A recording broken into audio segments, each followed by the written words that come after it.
Hello guys, good morning sa buong mundo. Good morning Philippines, good morning Cebu and Bohol.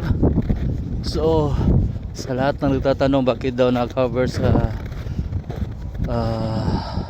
national news yung snow dito sa Chicago, kasi talagang makapal talaga yung snow dito.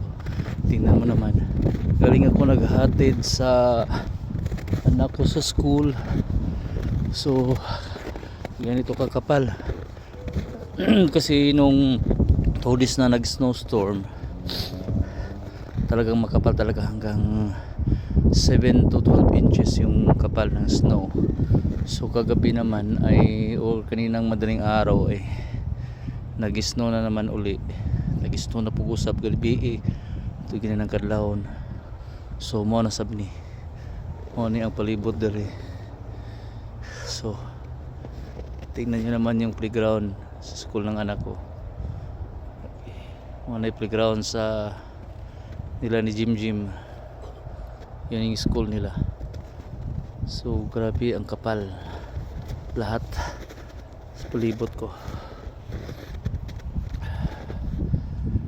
So ganyan yung sitwasyon dito sa Chicago, Illinois. Kahit saan ka lumingon, sobrang kapal yun.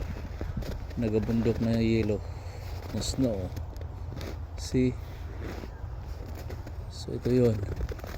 Okay, lahat ng bubong ng mga ng mga apartment, puro yelo yung nasa bubong. Nasa atop, puro na ice.